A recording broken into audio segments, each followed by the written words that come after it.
Hoje então a gente conversa um pouquinho sobre o incrível Misto Quente de Charles Bukowski.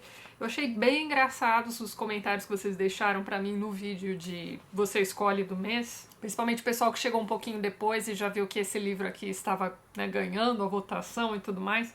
Dizendo que, nossa, coitada, a Tatiana vai ter que ler um Bukowski, né? Onde é que já se viu? Bom, não sei se vocês sabem disso, mas por aqui a gente não trabalha com preconceito literário. E tem um detalhe também. Um dos meus livros preferidos da vida é um livro chamado Medo e Delírio em Las Vegas, escrito pelo Hunter Thompson. Tem um outro livro do qual eu gosto pra caramba. Gente, eu rolei de rir com o Cotoco. Vocês já leram isso? Não vai ser um Bukowskizinho que vai me assustar, não, mas enfim. Inclusive eu preciso me corrigir. Naquele vídeo, né, enquanto eu mostrava as opções do Você Escolhe, quando eu mostrei o Misto Quente, eu disse qualquer coisa, fiz um comentário idiota do tipo, nossa, já que é um livro super pesado. Não sei, a bem da verdade eu me lembrava bem pouco da história do livro em si, e assim, o peso tá mais na questão da forma como esse personagem se desenvolve na marra e sendo quem ele é, né? Estou falando aqui do nosso amigo Henry Chinaski, que nada mais é do que um alter ego do próprio autor. Tem mais a ver com a dureza da vida que ele leva mesmo, do que com o peso, sei lá, sexual da coisa, ou violento. Então peço desculpas aí para quem me entendeu mal, mas tudo bem. Este aqui é um livro escrito em 1982, este é o quarto romance escrito pelo Bukowski, só que, veja bem, se a gente for pensar em ordem cronológica de acontecimentos, este aqui seria o primeiro. Então, eu comecei bem. Quando eu li esse livro aqui, lá pelos idos de, sei lá, gente, 2005, 2006, eu estava na faculdade ainda. Eu não fazia a menor ideia de que eu estava realmente começando pelo livro certo. Eu só comprei esse livro aqui na banquinha, né? Os livros do Bukowski são muito fáceis de encontrar em bancas de jornal. O que é difícil encontrar hoje em dia são bancas de jornal, não é mesmo? Mas enfim, aqui no nosso bairro pelo menos não tem.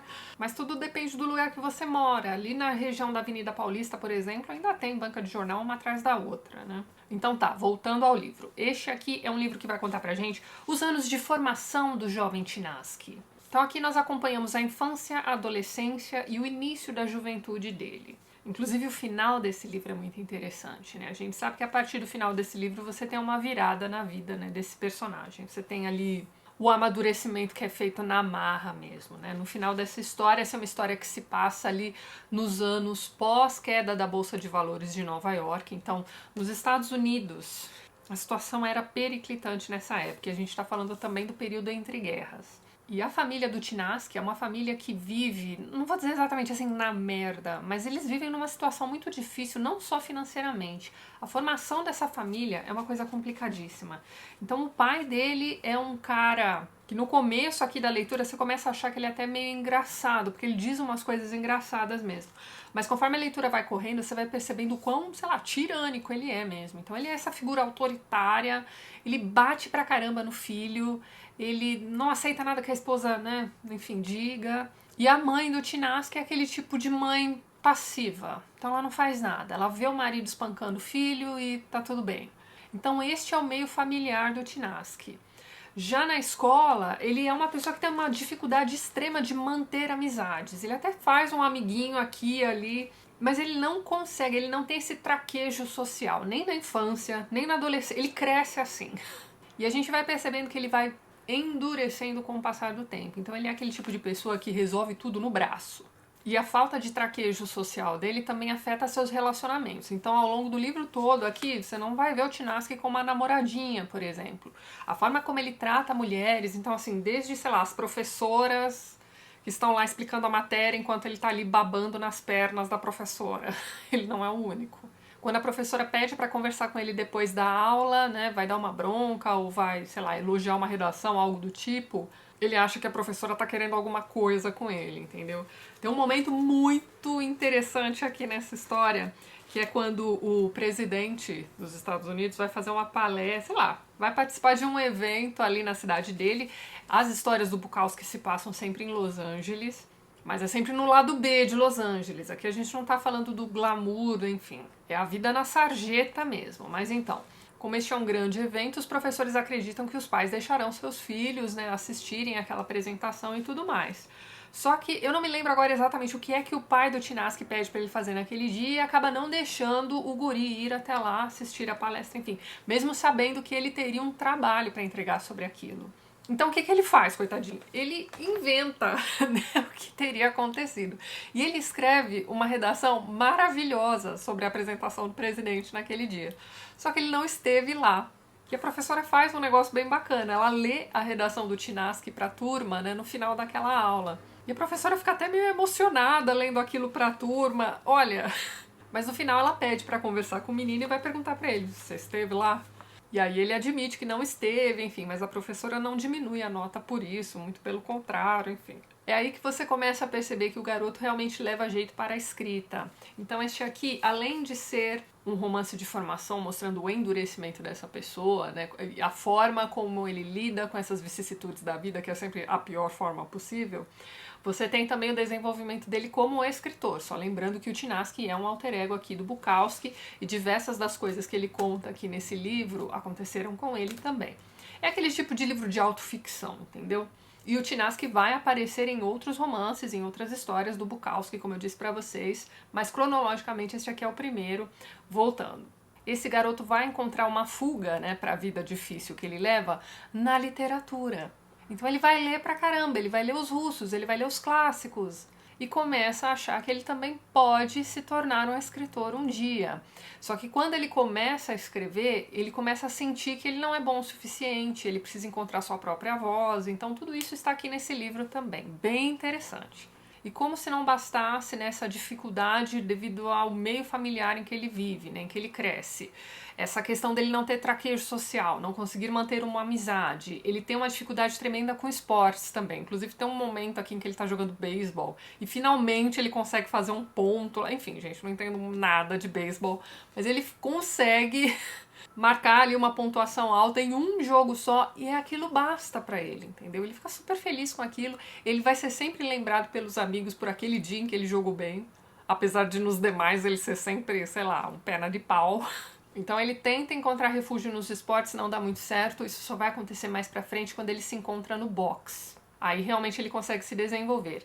Então a fuga dele realmente está na literatura e como se não bastasse a dificuldade, né, de viver essa vidinha difícil naquele período histórico tenebroso dos Estados Unidos, você tem também a questão de que o Tinaski tem um problema crônico de espinhas. Ele tem acne pelo corpo inteiro e o tratamento pelo qual ele passa é o tratamento mais doloroso de acne que você já leu na sua vida. Só para você ter uma ideia, esse tratamento envolve espetar essas espinhas com a agulha, retirar o pus e cauterizar essas feridas. Então, quando ele não se apresenta cheio de espinhas no rosto e pelo corpo todo, ele se apresenta cheio de feridas no rosto e no corpo todo. Ele evita, inclusive, fazer ginástica, porque ele não quer que ninguém o veja sem camisa.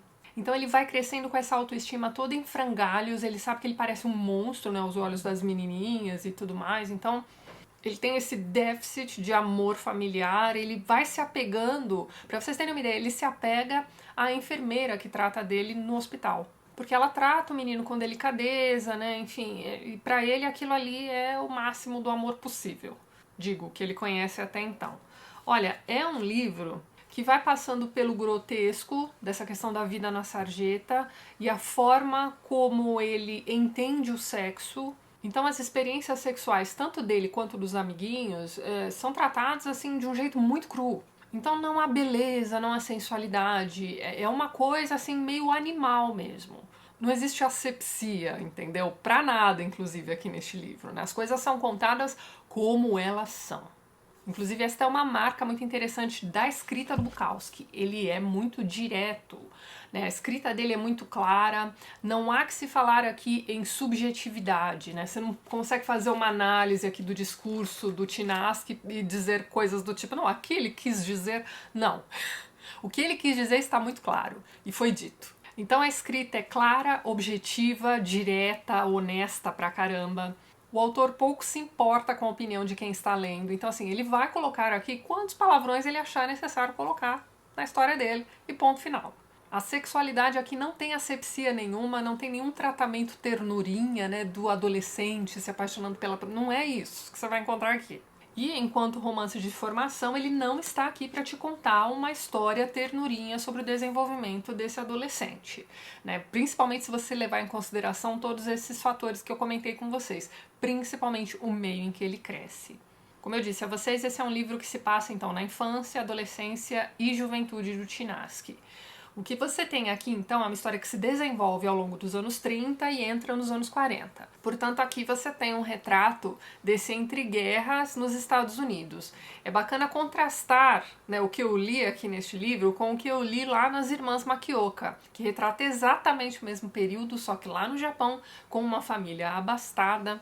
Aqui não, aqui é o olhar de quem realmente está lá na sarjeta dos Estados Unidos, passando por tudo aquilo.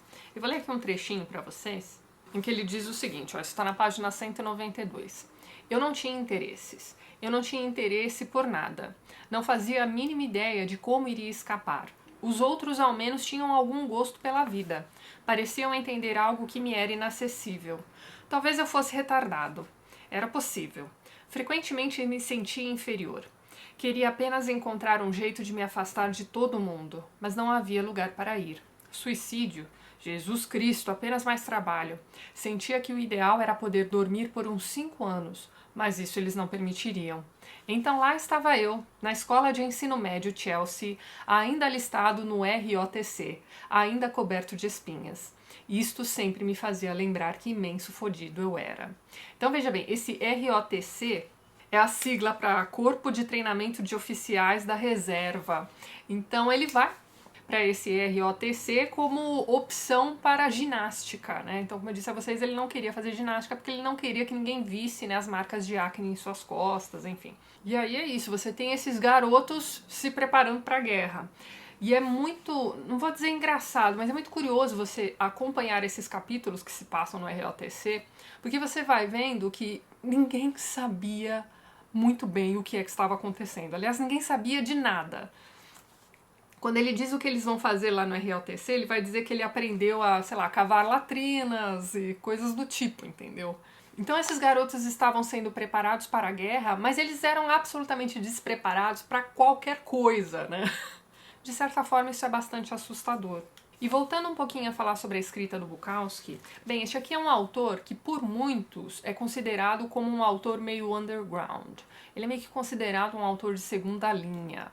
E eu nunca entendi muito bem por que ele é considerado dessa forma. Porque, veja bem, antes de ser um prosador, ele também é um poeta.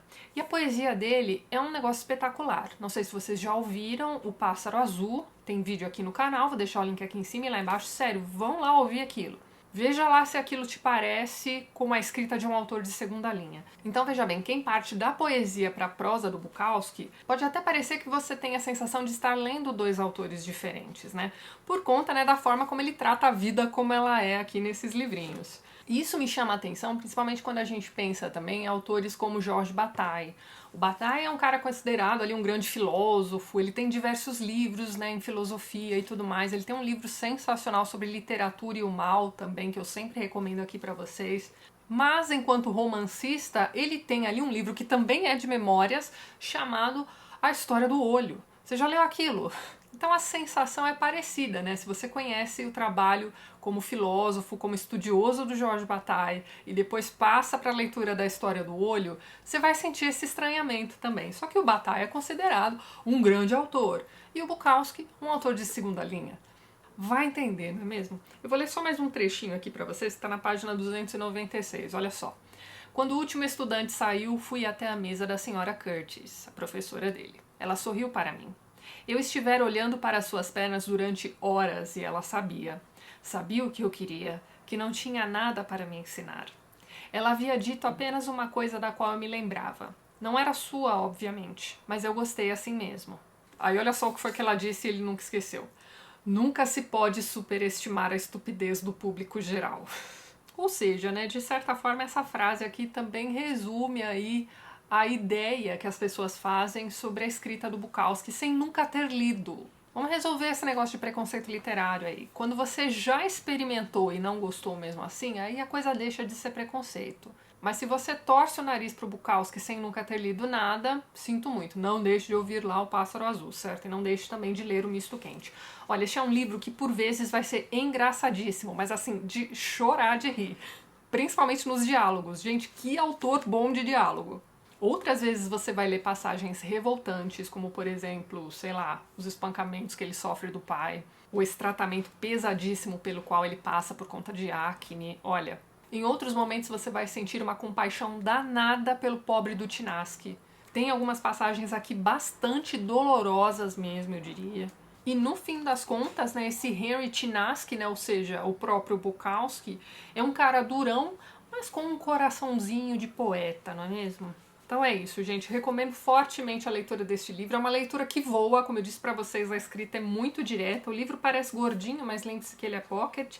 Nessa edição aqui ele tem cerca de 300 páginas e é sensacional. E não liguem muito pra capa, não, que a capa não tem lá muito a ver com a história do livro também. Os editores escolheram aqui uma imagem do Robert Crumb, né, que é um quadrinista, que também é leitor de Bukowski, mas enfim, não foram lá muito felizes na escolha do quadrinho, não. Então relevem a capa e leiam, porque vale muito a pena, certo? Então é isso, vou ficando por aqui. Vejo vocês nos próximos vídeos do canal. Um beijo grande e até mais.